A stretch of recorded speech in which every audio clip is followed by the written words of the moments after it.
کوئی دائیں بائیں کسی سوال کے جواب کی طرف آج نہیں جائیں گے، اس لیے کہ ہم غیروں کے دفاع میں اتنا وقت لگا دیتے ہیں کہ اپنی محبت والی باتیں ہماری آئندہ پر رہ جاتی ہیں۔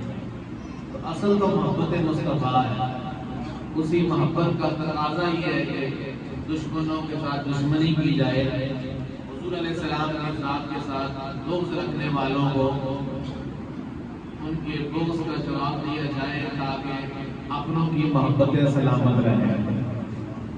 وہ کئی جمعے ہو گئے میلاد کے ثبوت کے اوپر 3-4 نشستوں میں بات ہو گئی ہے، جبکہ محبت والوں کو ثبوت کی ضرورت نہیں ہوتی، لیکن چونکہ دور فتنے کا ہے، علم دین لوگوں کے اندر اس کی سطح اور اس کی جو اثر و تاثیر ہے بہت ہی کم ہے، اس لیے بہت سارا ٹائم اس میں بھی لگانا ضروری ہو جاتا ہے۔ لیکن اصل جو فکر ہے، اصل جو مغز ہے، اصل جو حضور صلی اللہ علیہ وسلم کی محبت ہے، وہی اصل چیز ہے۔ وہ صرف ہماری گفتگو کا، ہماری نشستوں کا ہی اصل نہیں، بلکہ کائنات کی اصل بھی مصطفیٰ کریم رؤوف الرحیم صلی اللہ علیہ وسلم کی محبت ہے۔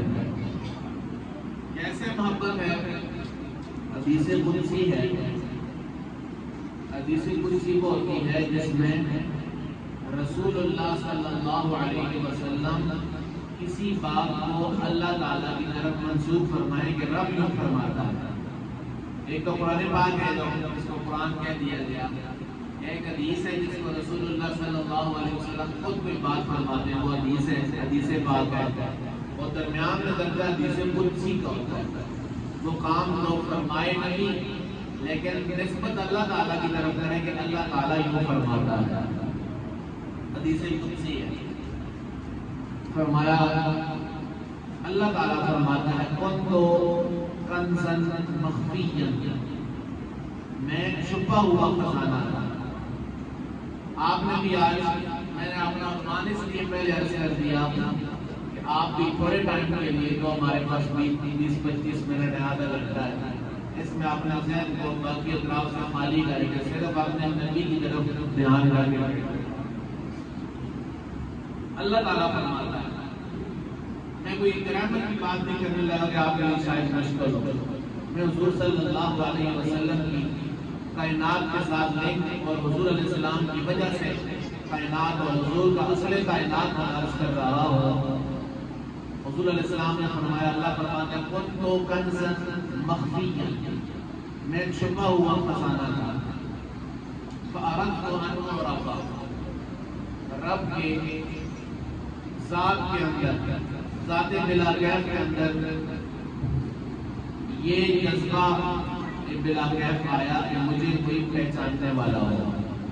فأردت أن أعرف، میں نے یہ چاہا کہ میری پہچان ہو جائے، میں پہچانا جاؤں، کیونکہ جب کچھ بھی نہیں تھا تو ذات باری تعالیٰ موجود،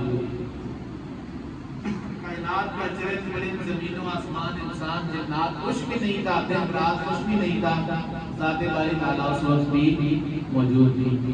اس ذات کے من بلا کیف میں یہ ارادت آئی، یہ چاہت آئی، ان اعرفا، میں اکیلی ذات ہوں، کائنات میں رحمتوں، برکتوں، قدرتوں کی مالک کوئی ایسا ہو جو مجھے پہچانے۔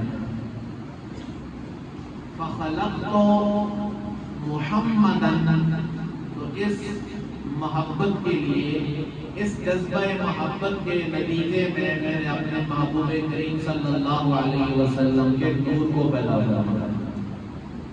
تو اللہ تعالیٰ کی اپنے من بلا کیف، بلا کیف کا مطلب ہوتا ہے کہ جس کی کیفیت ہمیں پتہ نہیں۔ من کہتے ہیں کسی کے باطن کو، کسی کے اندر کو، کسی کے دل کو، لیکن جب اللہ تعالیٰ کے لیے یہ چیزیں بولی جاتی ہیں، ساتھ یہ لفظ احتیاطاً بولا جاتا ہے بلا کیف، ہمیں نہیں پتا اس کی ذات کیسی ہے، کیونکہ ہماری عقلوں کے اندر وہ آ سکتی، اس لیے لفظ بلا کیف سے پریشان نہیں ہونا۔ اس کے من بلا کیف ہے، اس کی شان کے مطابق جو بھی اس کی من ہے، اس کے اندر یہ خیال آیا اور اس خیال کا اظہار تخلیق مصطفیٰ صلی اللہ علیہ وسلم کی صورت میں ہوا۔ پھر اللہ تعالیٰ نے اس نور کو بنا کر حدیث جابر 2 جمعے پہلے میں نے تفصیل سے عرض کر دی تھی. جب حضرت جابر نے سوال کیا یا رسول اللہ صلی اللہ علیہ وسلم اللہ تعالیٰ نے کائنات میں سب سے پہلے کیا پیدا فرمایا، تو اس کے جواب میں رسول علیہ السلام نے فرمایا سب سے پہلے اللہ تعالیٰ نے تیرے نبی کے نور کو اپنے نور سے پیدا فرمایا. پھر وہ نور اللہ تعالیٰ کی قربتوں میں رہا. پھر اللہ تبارک و تعالیٰ نے اسی نور سے عرش کو پیدا فرمایا، اسی سے کرسی کو پیدا فرمایا، اسی سے لوح کو پیدا فرمایا، اسی سے قلم کو پیدا فرمایا، اسی سے زمین کو پیدا فرمایا، اسی سے آسمان کو پیدا فرمایا، اسی سے دن اور رات کو پیدا فرمایا، اسی سے جنات کو پیدا فرمایا. الغرض کائنات کی ہر چیز کو اللہ تعالیٰ نے اس نور مصطفیٰ صلی اللہ علیہ وسلم سے پیدا فرمایا.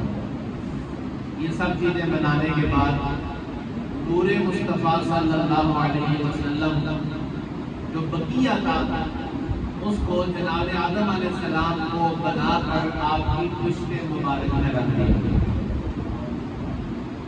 اب جب وہ جناب آدم علیہ السلام کی پشت میں رکھا، اصل میں سجدہ اسی نور مصطفیٰ صلی اللہ علیہ وسلم کو کرا.